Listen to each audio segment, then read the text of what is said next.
Cuando hablamos de los trastornos bipolares, según los criterios de diagnóstico del DSM, ¿no? El Manual de Diagnóstico y Tratamiento de los Trastornos Mentales, desde el libro y la línea que estamos tomando, vamos a hablar de cuatro.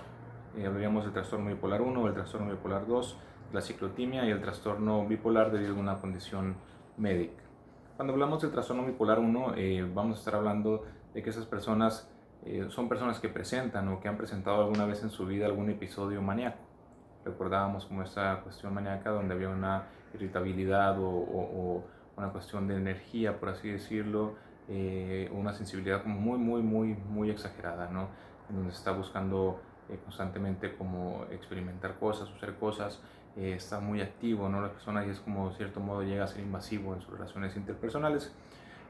Digamos que cuando estas personas en el trastorno bipolar 1 van a haber presentado alguna vez en su vida algún episodio de manía, aunque cuando se hace digamos el diagnóstico transversal, que sería como en el momento, en el presente de estos pacientes, podrían encontrar o no, o podríamos encontrar o no un episodio maníaco o depresivo o hipomaníaco, ¿no?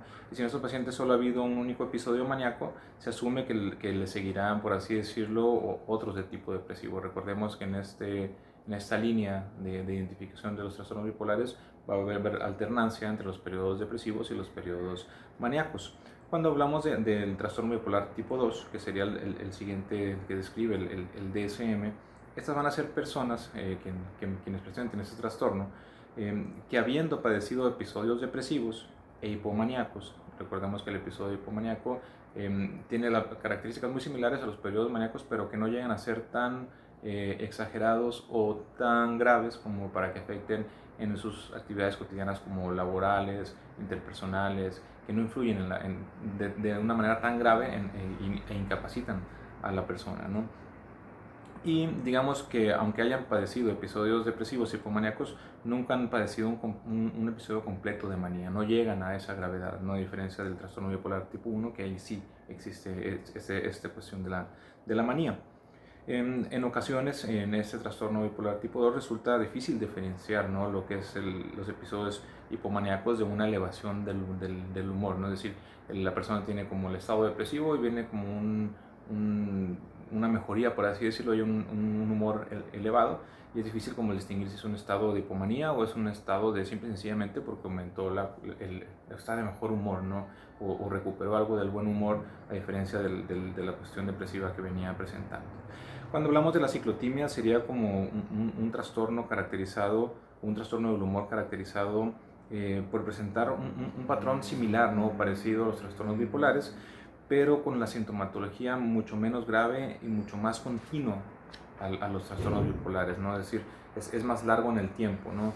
Un paciente con ciclotimia presenta periodos breves de 2 a 6 días de síntomas depresivos que se alternan con euforia, ¿no? Múltiples síntomas de hipomanía y que, como decimos, a diferencia de los trastornos bipolares, no son tan duraderos, ¿no? Por eso decíamos como esta alternancia de 2 a 6 días en el trastorno ciclotímico y no tan grave, donde no va a ser tan incapacitante y que en cierto modo va a haber como un equilibrio, ¿no? entre ambos tipos de síntomas. Digamos que suele predominar más la cuestión depresiva, pero suele ser equilibrado la cuestión los síntomas como parecidos a la hipomanía o la manía, ¿no? Y tal cual, se considera mucho menos grave que un trastorno bipolar como tal. Cuando se habla del trastorno bipolar debido a condición médica, digamos que el paciente va a recibir este diagnóstico porque va a tener un cuadro caracterizado por un periodo persistente, ¿no? O un cuadro persistente también, donde va a haber un prominente estado del humor anormalmente elevado, o expansivo, o depresivo, ¿no? También como en esta cuestión de la actividad actividad física normalmente incrementada, ¿no? Muy enérgica, pero esto causado una condición médica, es decir, por ejemplo, el tomar un medicamento no sé, el tener también alguna cuestión de un efecto fisiológico u hormonal u orgánico, ¿no? De alguna cuestión de algún trauma, ¿no? No psíquico, sino encefálico, ¿no? Y orgánico, va a producir como esas características, ¿no? Cuando hablamos de las características clínicas de los trastornos bipolares, tendríamos que hablar de la sintomatología. Y en la sintomatología lo que más nos va a llamar la atención siempre va a ser la cuestión de los síntomas anímicos, es decir, el estado de humor, el estado de ánimo o el humor que presentan los pacientes, ¿no? Hay que advertir que en el estado de hipomanía o manía no sería realmente la felicidad lo que se nota, es decir, no va a ser como alguien que está triste y luego está feliz. En realidad la característica fundamental de esos pacientes es como un estado de hiperactividad, no un estado como de intromisión en la vida de los demás, de irascibilidad irritabilidad también, donde va a estar muy irritable la persona, ¿no? A diferencia de la felicidad, que sería un estado completamente diferente, ¿no? Y que va a tener, digamos, todos estos síntomas van a tener la característica de que va a venir a afectar las relaciones interpersonales de las personas. Como decíamos, tal vez en algunos momentos menos grave, en otros momentos mucho más grave. Va a haber ciertas características básicas también, ¿no? Como para empezar a distinguir, como cuando hablábamos, ¿no? De las características básicas para distinguir los trastornos bipolares, donde se tiene que cumplir ciertas condiciones para diagnosticarlo. Y es importante que ustedes tengan como esta noción que en el DSM, para hacer un diagnóstico, y cuando ustedes tienen cierta sintomatología, pues va a tener que cumplir con ciertos criterios para que se pueda diagnosticar en base al DSM, quienes vayan a trabajar con el DSM, ¿no? Los síntomas motivacionales y conductuales que van a presentar las personas con trastornos bipolares o con trastornos ciclotímicos también, digamos que en la fase maníaca la persona pues va a tener como una inagotable fuente de energía, ¿no? Apenas necesita dormir, duerme unas 2 o 3 horas, 1 hora y anda como lo dicen al 100, ¿no? Donde está muy, muy, muy activo, ¿no? En cierto modo también, digamos, la conducta maníaca puede estar alterada en el sentido de que puede haber como actividad sexual excesiva, posibilidad de cometer como imprudencias, ¿no? Cosas muy arriesgadas, cosas que pareciera que están fuera de control, y también hay un escaso como control de impulsos, ¿no? Cuando hablamos de los síntomas cognitivos que presentan las personas con trastornos bipolares, digamos que los pacientes van a hablar mucho, se va a notar como que existe esa cuestión de la logorrea, ¿no? Donde el estado de manía, el paciente va a estar hablando y hablando y hablando, va a tener como esta fuga de ideas, ¿no? Donde tiene como muchas ideas y habla y se le ocurren muchas cosas. A veces pudiéramos pensar que es como, digamos, a ciertas personas se le manifiesta como con cierta productividad, ¿no? En el de, pues estaba en un episodio depresivo y estoy en el episodio maníaco y me pongo a hacer muchas cosas de mi trabajo, no sé, un escritor, por ejemplo, se pone a escribir mucho, alguien que escribe artículos o hace investigaciones, se pone a investigar mucho o a trabajar mucho en sus investigaciones, ¿no?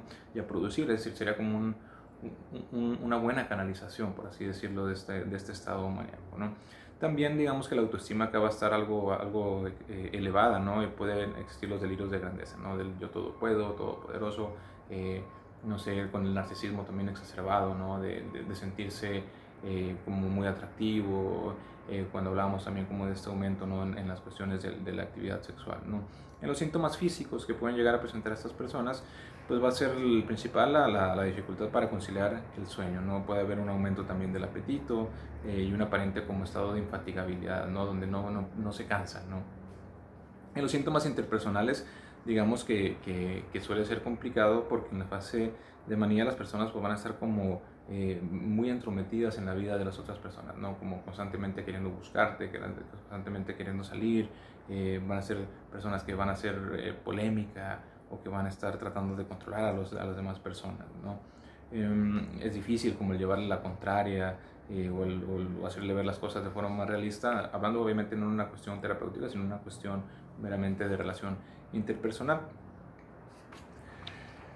En la cuestión de la epidemiología, es decir, el cómo la incidencia de este tipo de trastornos, digamos que van a estar, por así decirlo, como en otros trastornos, no se puede ligar una incidencia mayor en un género en particular, sino masculino o femenino. Acá en cierto modo se dice que es un tanto equilibrado, ¿no? Pero lo que sí es común es que digamos que la mayoría es ligeramente mayor en mujeres, no la incidencia, pero lo que sí es común, es característico, es que comienzan o se diagnostican alrededor de los 20 años, ¿no? Hablando del DSM, si hablamos de la cuestión de la estructura de personalidad, maníaco-depresiva, sabemos que la persona está estructurada desde los 5 años y no había presentado esta sintomatología porque no había entrado en una crisis, ¿no? El diagnóstico diferencial, digamos, debe, sobre todo el de causas orgánicas específicas, ¿no? Eh, debe de valorarse si la persona fue expuesta a alguna de estas causas, ¿no? Como decimos, un traumatismo, una cuestión hormonal, una cuestión fisiológica, tal cual, para poder, en cierto modo, diferenciarlo de cualquier otro tipo de cuestión o cualquier otro tipo de cuestión médica o trastorno también, ¿no? Las teorías explicativas que van a tratar de abordar los trastornos bipolares, digamos que va a haber varias perspectivas como con los otros trastornos, ¿no? Hay modelos biológicos que estos van a tratar, digamos, de ligar los trastornos bipolares a una cuestión genética, es decir, como si hubiera un patrón de heredabilidad, ¿no? Genética, en donde ciertas personas que han desarrollado, por así decirlo, lo heredan a las siguientes personas, como, o si alguien tiene como esta cuestión, eh, digamos, de heredabilidad, donde sus padres, abuelos o familiares cercanos presentaron este trastorno, según el modelo biológico estarían como más predispuestos, ¿no? Siguiendo esta línea, ¿no? Por ejemplo, de la cuestión orgánica, va a haber muchas condiciones médicas que puedan causar síntomas afectivos maníacos, por ejemplo, los efectos de sustancias, ¿no? Como la L-Dopa, las benzodiazepinas, los antidepresivos, los alucinógenos como el LSD, mescalina, cocaína, los anticonvulsivos, anticolinérgicos, las aminas simpatomiméticas, ¿no? También condiciones neurológicas también que podrían, nuevamente siguiendo esta línea orgánica del modelo explicativo, puede haber tumores, infecciones, epilepsia, parálisis general, esclerosis múltiple, demencias, confusión postraumática, que va a generar esas condiciones de los estados maníacos sobre todo, ¿no? Las condiciones metabólicas y endocrinas, donde puede haber estados de posoperatorios, es decir, después de una operación, hemodiálisis, las personas que les practican o tienen que hacer diálisis por la cuestión de la insuficiencia renal, el hipertiroidismo, las enfermedades de Cushing o de Addison, ¿no? Y otras condiciones que sería el síndrome de post-aislamiento, ¿no? Alguien que estuvo aislado, preso, secuestrado o raptado, ¿no? Si hablamos de los modelos psicológicos que van a tratar de explicar la cuestión de los trastornos bipolares, acá digamos que el principal, el DSM la mayor parte del tiempo va a tratar de explicarlo desde el cognitivo conductual o desde el cognitivo conductual, ¿no?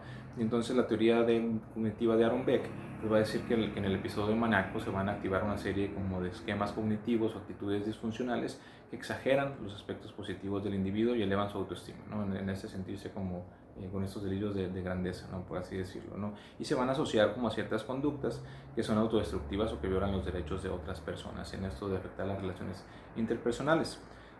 Habría como un distorsionamiento, perdón, del proceso del procesamiento de la realidad, en donde no procesan bien la realidad y entonces tienen un sentido racionalmente positivo, ¿no? Esto va a generar también pensamientos automáticos y voluntarios de contenido excesivamente optimista o grandioso. El paciente durante un periodo maníaco o un episodio maníaco se va a sentir también, o se va a percibir a sí mismo como absolutamente capaz y eficaz para todo, ¿no? O el mundo sería como en un modelo o algo sin obstáculos, ¿no? Hay otro modelo que también explica, ¿no? Que sería la cuestión del modelo integrador o el modelo de la actividad propagada, y dice que integra las teorías biológicas y psicosociales, ¿no? Y según este modelo, los trastornos bipolares pues serían cada vez más independientes de los estresores psicosociales. Es decir, los estresores psicosociales serían, o las condiciones psicosociales en las que vivimos, van a ser las que van a generar la cuestión del trastorno bipolar. Y también hay una explicación psicodinámica o psicoanalítica, que sería la estructuración de personalidad en una estructura psicótica maníaco-depresiva, y recordemos que la psicosis no se manifiesta a menos que haya alguna crisis. Pero bueno, entonces aquí terminamos con esta pequeña explicación. Cualquier duda, saben que quedo a sus órdenes y la aclaramos.